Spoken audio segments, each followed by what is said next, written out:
All right, folks. Good afternoon. Bon après-midi. Bienvenue. Welcome to the National Managers Community Managers Connect virtual talks for June 4th, 2020. Je suis Michael McGinnis, gestionnaire régional de la CNG Atlantique. S'il vous plaît, veuillez noter que cet événement est enregistré. Please note that our event today will be recorded and a YouTube video will be made available following our session. We ask that you please click your screens to mute your microphone and turn off your camera. S'il vous plaît, cliquez votre écran pour désactiver votre microphone et éteindre votre caméra. Les conversations virtuelles est une des multiples moyens de la CNG pour rejoindre plus que 40 000 gestionnaires et aspirants gestionnaires à travers le pays, couvrant les différents sujets qui vous sont importants. For today's session, we'll be discussing accessibility with our guests Stephanie Austin, Luna Bengio, and Diana Shaw-Malvern, with our special host, Deputy Commissioner of CRA and NMC Deputy Minister Champion, Christine Donoghue. I know we're all looking forward to an engaging session. So without further delay, je vais céder la parole à Christine pour présenter nos invités et lancer notre session. Christine? Merci, Michael. D'abord, bienvenue à tous et à toutes qui vous joignez à nous. Puis je vous souhaite à tous une bonne semaine nationale de l'accessibilité. So thank you everybody for joining us on this special event from the NMC. And I'd like to wish you all a very happy National Accessibility Week. So Michael mentioned our guests, and I will repeat. So we have Luna Bengio, Stephanie Austin, Diana Shaw-Malvern, and they're all from the Office of the Public Service Accessibility. And I want to remind people que c'est une session bilingue, so it's a bilingual session. And so we'll be talking in either languages, official languages, and at the end, we will be looking to you for some of your questions, which you will relay in the chat with Michael, and you can ask your question dans la langue de votre choix. Donc d'abord, bienvenue à nos invités. Et la première question pour lancer le bal serait la suivante. What does National Accessibility Week mean to you? Donc, ça veut dire quoi pour vous, la Semaine nationale de l'accessibilité? Donc, je vais commencer par Luna.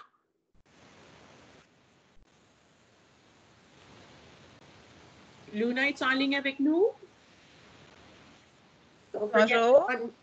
Hello, Luna. Yes. So, as per usual, we start with technical difficulties. So what was working well is not working so well, but at least you can hear me, I hope.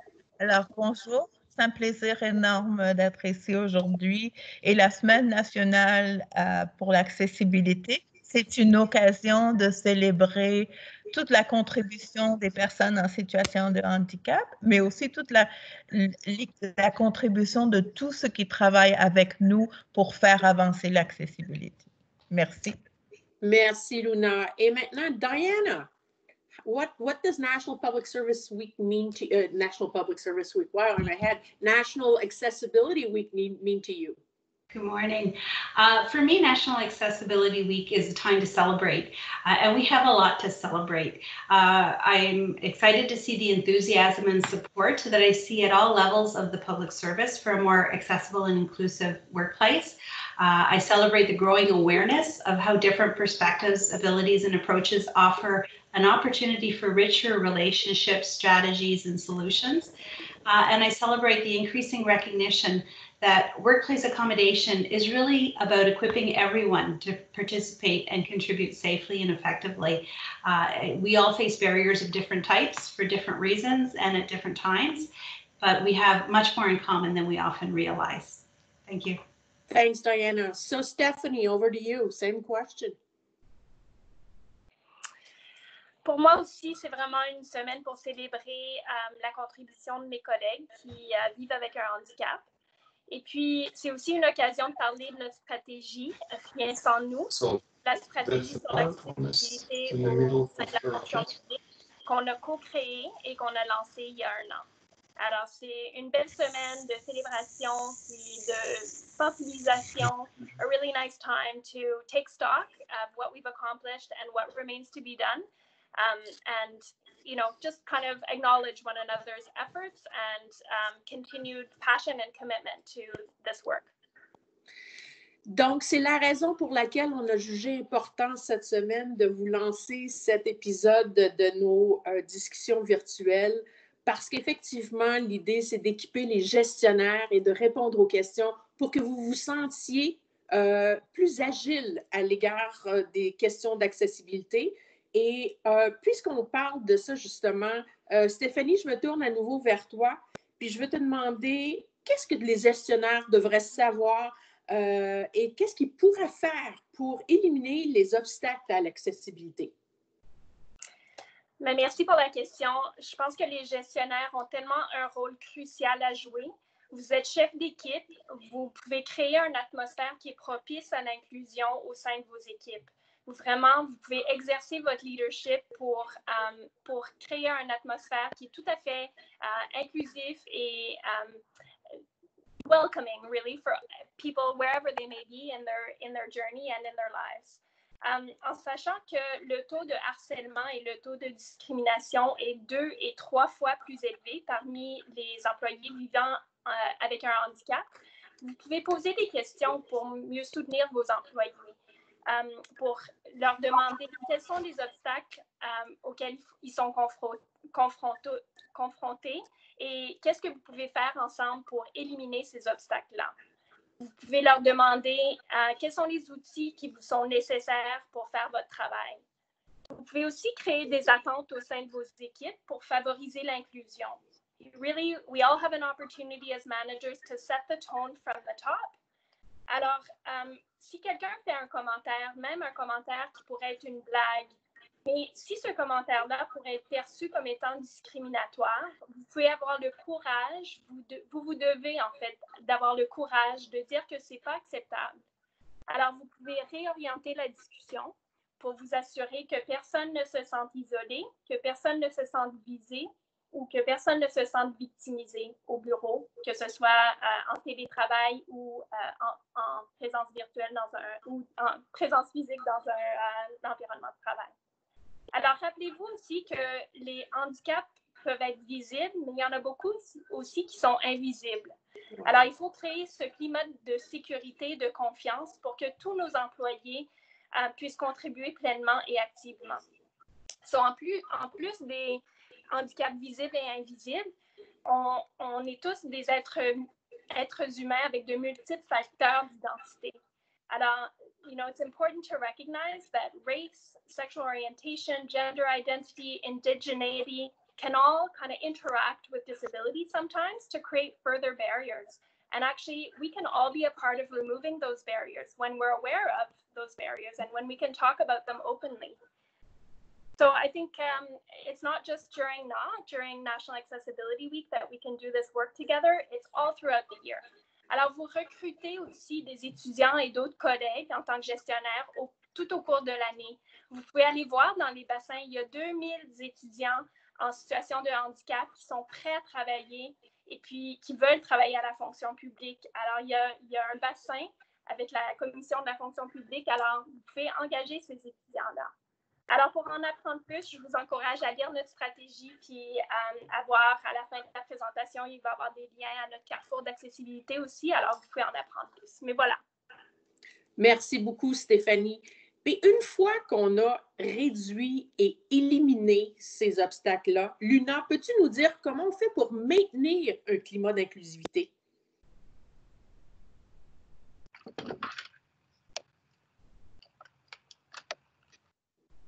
Luna, can you hear me? Ah, j'ai l'impression qu'on a peut-être perdu Luna avec les problèmes d'accès de technologie. Donc, il faut maintenir effectivement un climat d'inclusion. So, how do we do this, Diana, if I ask you, what is I know there's a fund, and it's called Centralized Enabling Workplace Fund. Can you tell us how that helps us to maintain inclusion? Absolutely, yes. Je dirais d'abord qu'un processus efficace en matière de mesures d'adaptation en milieu de travail est un élément essentiel d'une fonction publique accessible et inclusive. Il s'agit d'équiper les employés de façon appropriée afin que tous puissent travailler en toute sécurité et efficacement, ce qui conforme au principe du renouvellement de la fonction publique. So the Centralized Enabling Workplace Fund was created in April 2019 with a mandate to invest $10 million over 5 years to develop innovative tools, resources, and guidance for managers and employees on the subject of workplace accommodation, to improve our government-wide workplace accommodation process and make it more clear, streamlined, and efficient, and to remove systemic barriers that contribute to the need for individual accommodations for many public servants. We also provide expertise and funding to support several transformational projects that are being led by some key partners. For example, we have a new Government of Canada Workplace Accessibility Passport under development that will make it easier for you to discuss your employees' accommodation needs and to find appropriate solutions together. Shared Service Canada is launching a new lending library of adaptive devices and technologies, which will help you fast-track short-term or temporary accommodation solutions for your casual employees and students. And we're working with public PSPC on streamlined accommodation-related procurement tools, such as standing offers and an online catalog for adaptive products and services, and other new tools and guidance for managers to help you more quickly and efficiently acquire the accommodation-related tools and services you need to meet your employees' requirements. We also recently completed a comprehensive benchmarking study of the federal workplace accommodation process, and we'll be using the information from this study to prioritize the fund's work over the next 4 years. Can you give us a little bit of the highlights in those studies, just to give us a little bit of a sense of what's in that study? Yes. So in 2019, we conducted this study to document the experience of federal employees with disabilities and managers in navigating the current workplace accommodation process. So the study was carried out in 2 phases. We used 2 government-wide online services that were conducted in May and October of 2019. And the final reports from these surveys are now available on the accessibility page on canada.ca and on our GCpedia page as well. More than 6,200 surveys were completed by close to 5,000 public servants over the course of the 2 studies, including over 4,200 employee surveys and over 2,000 surveys from supervisors. So the contribution and feedback from supervisors and managers was extremely strong and valuable to our work. La rétraction du gestionnaire a expressément noté que peu de gestionnaires estiment qu'ils ont ce dont ils ont besoin pour gérer efficacement les demandes de mesures d'adaptation. Aussi, ils ont besoin d'un processus d'adaptation plus générique ou plus centralisé, des instructions étape par étape et un meilleur accès à l'information et aux experts fonctionnels.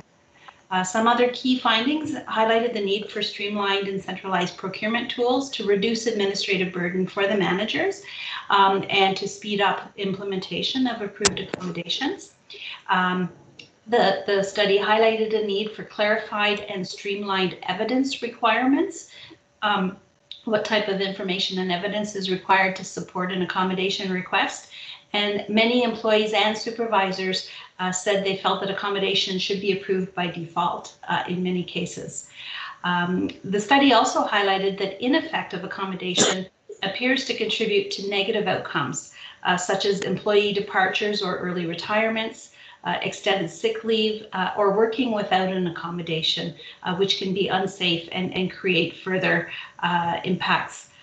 This can affect the health and productivity of both the employee and the whole team, and providing effective accommodations for your employees with disabilities is beneficial not only for your employee, but for your entire team and for the organization as well.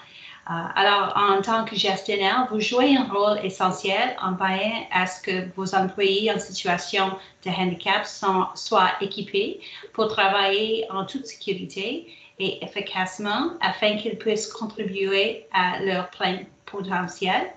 Alors, je vous encourage à lire l'étude comparative et à engager vos collègues et vos équipes dans un dialogue continu sur la façon dont nous pouvons créer un milieu de travail qui permettent le succès de tous les employés. In other words, I strongly encourage you to read the benchmarking study, speak with your colleagues, speak with your teams, and see how you can use this information to create and support an even more accessible and inclusive workplace. Thank you, Diana. And I do think that that is crucial. And sometimes by reading this study, it actually creates a lot more awareness, and it makes us feel more comfortable, a better understanding what the needs are and how we should be acting as managers. Yes. So Luna, have you joined us back? Are you back? Yes, yes, Oh, I good. am back. I am on my phone now. These are the hazards of technology, but I am. Yes. Okay.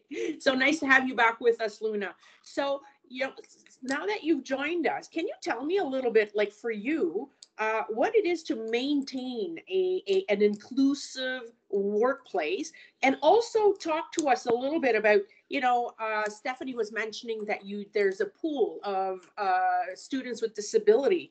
So how do we onboard, and how do we create that inclusive context for students as well? Well, thanks for the question. I think where it is, as my colleagues underline the responsibility and the leadership role that the manager has in creating an inclusive workplace. So by asking the very simple question to each and every one of our employees, how can I best support you so that you can be the best that you can be at work, so that you can do the best work you can?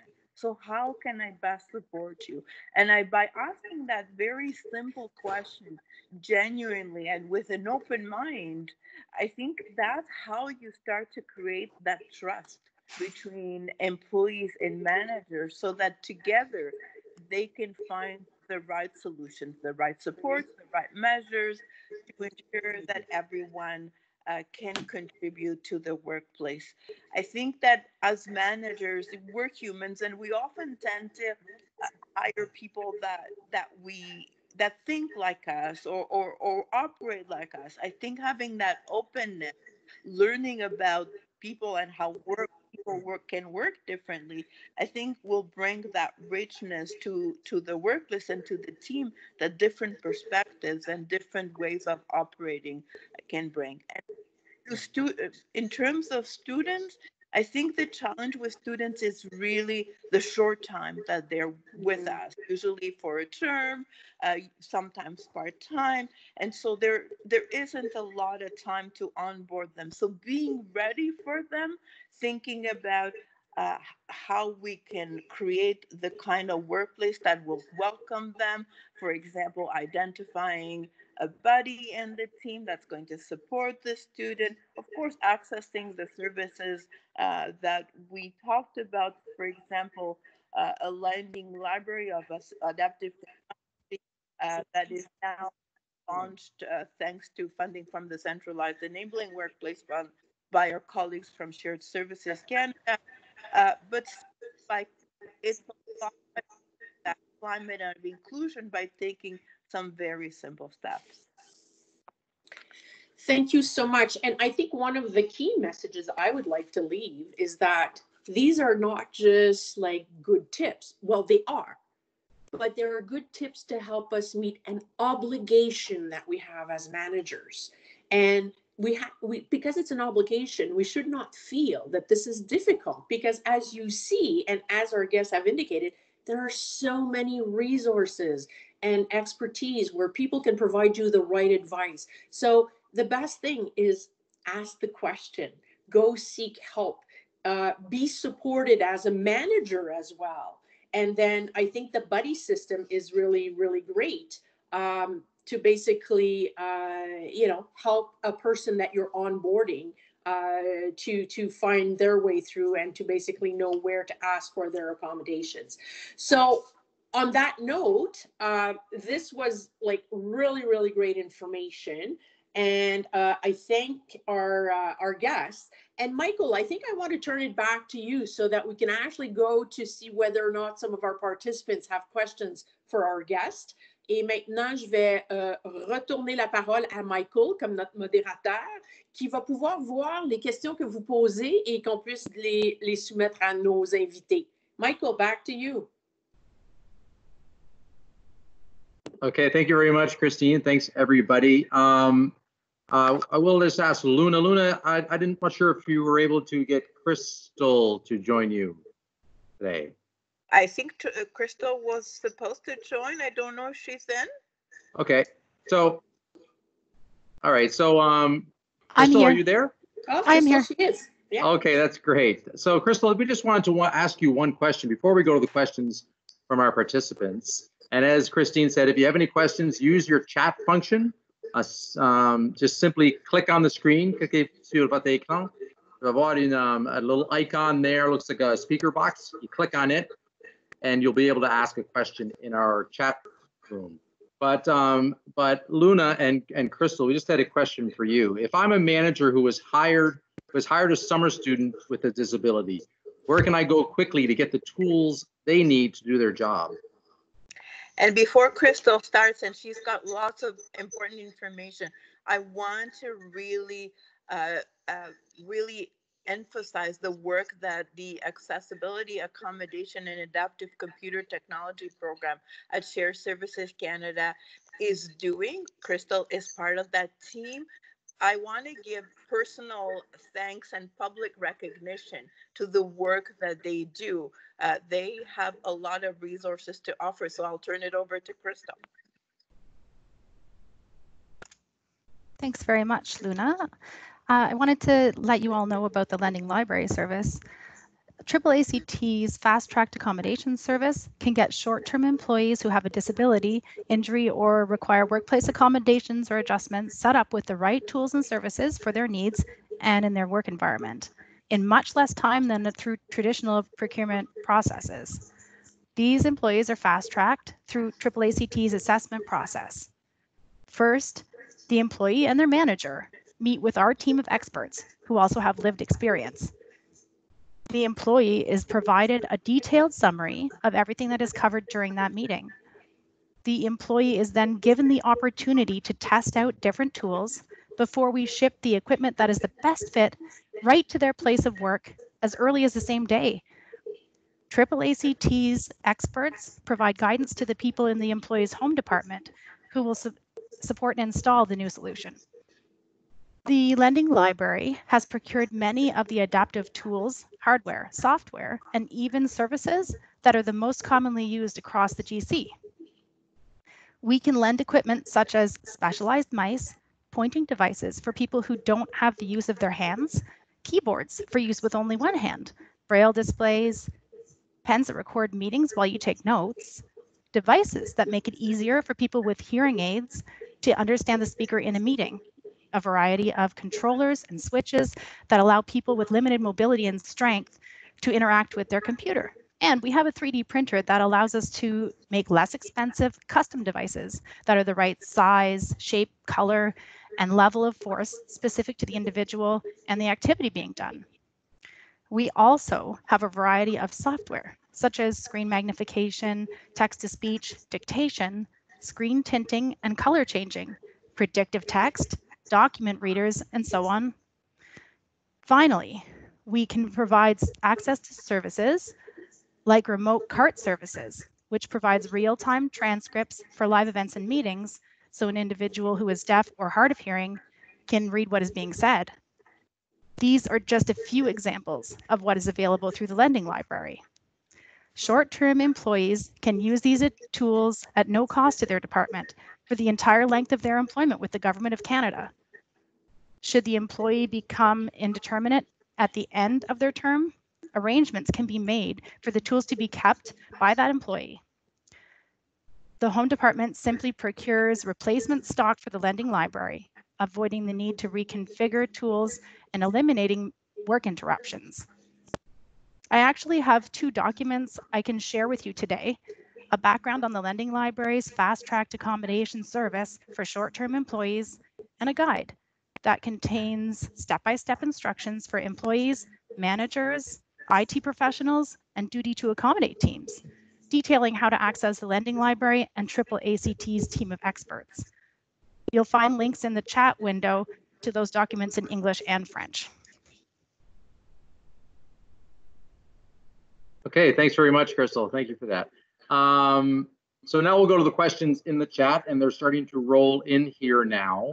I have one here. It says, can anyone tell us a little bit about what the portal will look like for requesting equipment loans through shared services, when it will be rolled out? Does anyone have an answer for that question? I think that question should be given to Crystal. To Crystal, yeah, exactly. Crystal, you still there? I'm here, sorry, and it was the shared services portal. When will it be rolled out? When will it be rolled out, and what? Yeah. The portal. I'm sorry, I missed that. So when will the portal be rolled? When will it be rolled out, and what will it look like? Can you explain it a little bit more? I'm not sure that I'm the best person to answer that. I'm not sure if there's someone else on the line that would know better. So I can offer a couple of thoughts on that. I think the question may be related to the online purchasing portal. And if that's correct, that's a project that would be led by PSPC. It is one of the projects that we are talking to them about. The idea of actually being able to go on and order your products or services through this portal, similar to what you would do if you ordered a book on Amazon, or on Chapters or something on Amazon. We're in early stages of discussion on that. Before we can do that, we have to first set up the standing offers, identify the suppliers and the products, develop the catalog, and then at that point it would go into a portal. So that would be the final stage of the project. I don't see that being available for a little while yet, but it is definitely part of the work we're planning to do with them. Okay, thanks so much, Diana. That's great information to have. So another question: many people refer to accessibility and accommodation interchangeably. Could you explain what the difference is and what it means in practical terms for managers? Who wants to tackle that one? Stephanie. So great question, thank you. So accessibility, it's true that sometimes these terms are used interchangeably. Accessibility is the broad concept of making sure the environment is barrier-free for people who may be experiencing a disability or some sort of limitation. So really, our Deputy Minister, Yasmine Laroche, likes to talk about disability being a mismatch sometimes between a human being and their environment. And so if you have an accessible environment, you alter and remove that barrier and fix the mismatch so that there isn't a mismatch. There's actually an accessible, sort of workable cohesion between person and environment. Accommodations, there is a duty to accommodate, which is I gather a Treasury Board policy that applies to all public servants. So it's an accommodation is sort of an adaptation in the workplace. So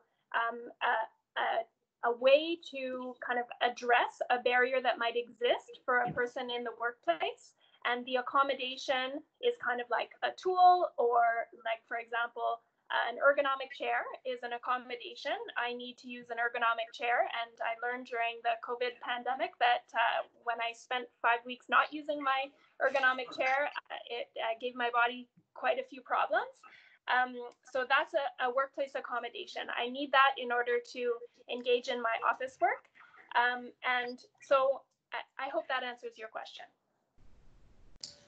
I could also add to that, is Diana. So the way I approach accommodation is about equipping people, whether it be a product, a service, a support, an arrangement. It could be flexible arrangements, compressed work week, reduced hours, modified duties. It's essentially around adapting either the workspace, the tools, the equipment, the systems, the arrangements, the environment. Sometimes it's the environment. There's environmental sensitivities. Some people it's the lighting. So it's the different things we do. Sometimes it's adapting our policies and standards. So it's all the different ways that we can adapt things to remove the barriers that are preventing a person from being able to contribute fully. Okay, thank you very much. Very well explained. And I'm like you, Stephanie, I'm sitting on my sofa right now, which isn't greatest thing for my old back. So we're trying to get to a couple of more questions here. Unfortunately, we won't be able to answer all the questions, but we'll do our best to address those we can, and some of them as well afterwards if we are able to do that. So what do you suggest is the best practice for sharing info and details with teammates and colleagues about a person's disability while respecting privacy and confidentiality and focusing on ability? Another good question. We want to tackle that? Perhaps I can take that one. Sure. I think it's important, yes, absolutely, to respect people's privacy. First of all, I think information should only be shared to the extent that it is relevant to the situation.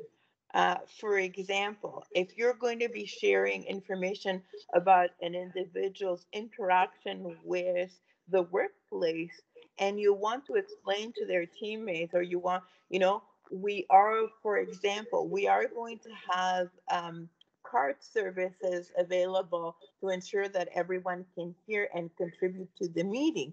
I think that's absolutely feasible. I think it's important to try and not single people out. It's to try and make people feel comfortable, and to also have an open way of sharing this information. The more open we are about it, with respecting the fact that it isn't about the health condition, it isn't about the diagnostic, it is about the specific situation that we're trying to address, and then it's fine to share information. I would start, however, by asking the individual themselves, like, how comfortable are they about sharing information about their own situation? What are they comfortable sharing and what are they not comfortable sharing? And to the best extent possible, and if that's the wish of the individual, to have them share the information. And to just give a very personal example, I'm extremely comfortable saying, can you please describe? I can't see what you're pointing at. I don't have any issues about that. But some other people may be less comfortable. So I think it really depends on the individual, and that's where it starts. Good. Okay, thank you very much, Luna. Does anyone want to add anything to that? No? Okay, so I think we have time for one more question. And I'm having some technical difficulties as the questions are moving on me here. Are there specialized tools to retain students with disabilities at the end of their term? That's something somebody wants to try and answer. Stephanie? So I think that managers have quite a lot of discretion. Actually, there are ways to we've hired a couple of students through the fantastic Students with Disabilities program that is run by the Public Service Commission, and so you can prolong a student term. You can offer either casual employment or term employment to a student, or you can deploy a student into permanent employment in the public service. And I think more and more there are opportunities for managers to exercise, their good judgment and be able to staff in a more agile fashion. We're definitely seeing that it's part of public service renewal to speed up the staffing process and simplify and streamline some of the steps that are involved in staffing. But certainly our office has just existed for under 2 years now, and I've had to build up a team. And I've certainly found that all of the employees with disabilities that I've hired we've been able to equip them with the tools they might need, the accommodations and various things they might need quite rapidly. And they're up and running within, a week or two, and they're contributing fully to the work, and they've been able to stay on for all of the time that we've been working in OPSA. So it's been fantastic, and I really encourage managers to use those tools. Okay, thank you very much, Stephanie. Malheureusement, on n'a pas de temps de répondre à toutes les questions. As mentioned, we'll try to we'll take a look at them. We'll try to get some answers to folks after the fact. I don't want to have to do this, but I have to end our question session now, and I'm going to pass it back to Christine to offer some mots de la fin, closing remarks. Thank you, Michael. And first of all, a huge thank you to our guest. I think what you've done is basically indicated to us that there is no reason why we should have accessibility issues within the public service today. Vous nous avez démontré à quel point ça peut être simple. Il s'agit d'aller de l'avant et de suivre vos conseils et de poser les bonnes questions. Je pense qu'il n'y a aucune raison aujourd'hui de ne pas offrir les accommodations raisonnables et nécessaires pour les employés qui ont des besoins particuliers. I think that it's important. It is, if we don't do it, we are basically limiting access to a huge bunch of people that have very great skill sets. And let's not forget that public service is meant to represent the Canadian population. And so it's very important. And I really, really want to thank you all, Luna, Stephanie, Diana, Crystal, for the work that you are doing to make it easier for all of us, but also for all this great talent out there to be part of the public service. So again, just a huge thank you to help us be better equipped to celebrate this National Accessibility Week and to actually make it easy across the year. Thank you very much, everybody, for your participation. Thank you. All right, Michael? folks, that ends, thank you, Christine. That ends our session for today. I want to thank everyone for your participation. Merci beaucoup tout le monde pour votre participation. Merci également à Christine for guiding us through this important conversation, and we hope that the conversation continues. Un autre grand merci à Stephanie, Luna, and Diana, and Crystal pour partager vos connaissances et vos conseils avec nous aujourd'hui. We at the NMC hope you will all join us next Thursday when we welcome our very own Marilyn Cavaretta-Latzel and our host Kim Macy's in an important discussion on mindful leadership. You can follow our Twitter handle at NMC_CNG for all updates and registration details. Until then, best wishes, bonne fin de journée et à la prochaine. Bye bye. Bye. Merci à toute l'équipe de la GNC. Merci, Christine. Bye bye.